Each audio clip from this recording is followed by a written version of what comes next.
Hi, நான் உங்கள் வந்தை ஃபாசில். திருவண்ணாமலை மாவட்டம் வந்தவாசி எஃப்எம் ஆட்டோ கன்சல்டிங் பேசுறேன். தார்மார் தக்காளி சோறு வந்தவாசி வந்து வண்டியை பாரு. இது எஃப்எம் ஆட்டோ கன்சல்டிங் படுஜோறு.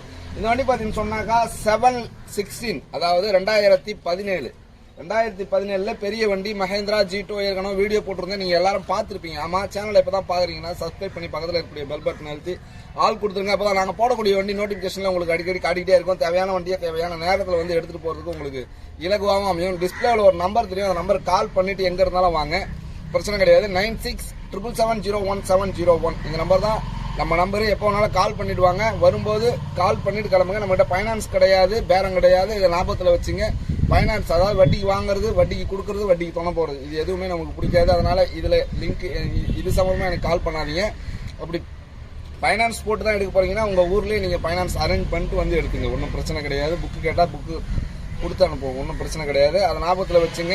மேல்மருவத்தூர், விசாரம், குடியாத்தம் இங்கிருந்தெல்லாம் வர்றவங்க எல்லாருமே கவர்மெண்ட் ஹாஸ்பிட்டல், ஜிஹெச் ஹாஸ்பிட்டல், வந்தவாசியில் ஜிஹெச் ஹாஸ்பிட்டல் இறங்கிங்க. அதே மாதிரி இந்த பக்கம் வாணியம்பாடி, குடியாத்தம் இங்கிருந்தெல்லாம் வர்றவங்க பழைய பஸ் ஸ்டாண்டில் இறங்கி கால் பண்ணுங்க. 9677701701 நம்மளுக்கு கால் பண்ணுங்க. இந்த வண்டி 2017 வண்டி. வீடியோ போட்டிருந்தேன். இந்த வண்டியை பார்த்துட்டு இந்த வண்டியை எடுக்கக்கூடியவர் வீடியோவில் நிற்கல. காரணம் என்னன்னா, நான் சோசியல் மீடியாவில் என்னை காட்டிக்க மாட்டேன், அதனால என் கூட வந்தவரை நிக்க வச்சுங்க அப்படின்னு சொல்லிட்டாப்புல.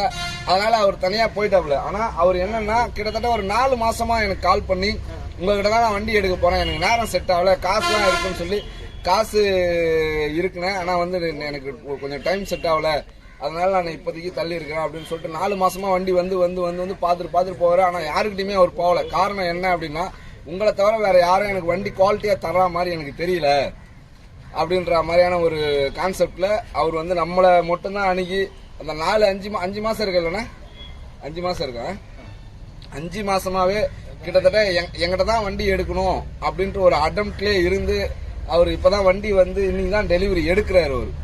அவர் இந்த வண்டிக்கு காசு கூட பாத்தீங்கன்னா கிட்டத்தட்ட ஒரு 5 நாள் 20 நாளைக்கு முன்னாடியே நமக்கு கொடுத்துட்டாரு. ஆனா வண்டி நான் ஒரு டேட் சொல்றேன், அந்த டேட்ல வந்து எடுத்துக்கிறேன் அப்படின்ற மாதிரி ரிக்வஸ்டா கேட்டிருந்தாரு. என் வண்டி தேவைப்படும் போது கரெக்டா அந்த டைம்ல வந்து எடுத்துக்கிறேன்னு சொல்லிட்டு இந்த டைம்ல வந்தது. அந்த டைம்ல வந்து வண்டி டெலிவரி எடுக்கிறாங்க. எஃப்சி அதாவது இன்சூரன்ஸ் போட்டு புக்கு சரண்டர் அடிச்சு நம்ம வந்து இவங்க கிட்ட ஒப்படைக்கிறோம். இவங்க எடுத்துன்னு போயிட்டு எஃப்சி பண்ணிக்கிற மாதிரி செய்யாருக்கு மாத்தி கொடுத்துட்றேன் நான். அதாவது வந்து பேருக்கெல்லாம் வந்து நம்ம மாற்றி தான் கொடுக்க முடியாது, எந்த ஊருக்கும் போய் அவங்களே தான் மாற்றிக்கணும். அவங்க பேரில் மாற்றி எஃப்சி பண்ணிக்கிறாங்க. நானும் புக்கை சரண்டர் அடித்து செய்யாருக்கு சிசி வாங்கி கொடுக்குறேன். இது வரல என்னுடைய செலவு. வண்டிக்கு ஃபுல் அமௌண்ட் கொடுத்துட்டு வண்டி டெலிவரி எடுத்துகிட்டு போகிறாங்க. வண்டி நான் கொடுக்கும்போது பக்கா கண்டிஷனில் கொடுக்குறேன். வண்டியில் எந்த ஒரு குறையும் இல்லாமல் இந்த வண்டி வந்து வெறும் 53,000 கிலோமீட்டர் என்னவோ தான் ஓடி இருக்கு. இன்ஜின் நல்ல குவாலிட்டியாக இருக்குது. 4 டயரும் பக்கா கண்டிஷனில் இருக்குது. எந்த ஒரு குறையும் இல்லாமல் மனசாட்சி கட்டுப்பட்டு கடவுளுக்கு பயந்து தெளிவான கண்டிஷனில் வண்டியை கொடுக்குறேன்.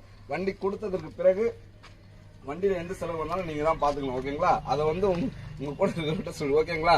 வண்டியில் எந்த செலவு வந்தாலும் இதுக்கப்புறம் நீங்கள் தான் பார்த்துக்கணும். வண்டிக்கு புக்கு சரண்டர் அடிக்கிறதுக்கும் சிசி எடுக்கிறதுக்கும் அதுக்கு நான் காசு கொடுத்துட்டேன், அதையும் பார்த்துங்க, ஓகேங்களா? இதே மாதிரி வண்டி உங்களுக்கும் வேணும்னா சேனலை சப்ஸ்கிரைப் பண்ணி பக்கத்தில் இருக்கக்கூடிய பெல் பட்டன் அழுத்தி ஆள் கொடுத்துருங்க. அப்போ தான் நாங்கள் போடக்கூடிய வண்டியை நோட்டிஃபிகேஷனில் உங்களால் அடிக்கடி பார்க்க முடியும். அதே மாதிரி அபே வண்டி வேணும்னாலும் கால் பண்ணுங்க, ஓகேங்களா? இந்த மாதிரி ஜீட்டோ வேணும்னாலும் கால் பண்ணுங்க. ஸ்க்ரீனில் ஒரு நம்பர் தெரியும், அந்த நம்பருக்கு கால் பண்ணுங்க. சேனலை முக்கியமாக சப்ஸ்கிரைப் பண்ண மறக்காதீங்க. அடுத்த வீடியோவில் நான் உங்களை சந்திக்கிறேன். அதுவரை உங்களிடமிருந்து விடைபெறுவது நான் உங்கள் வந்தை ஃபாசில்.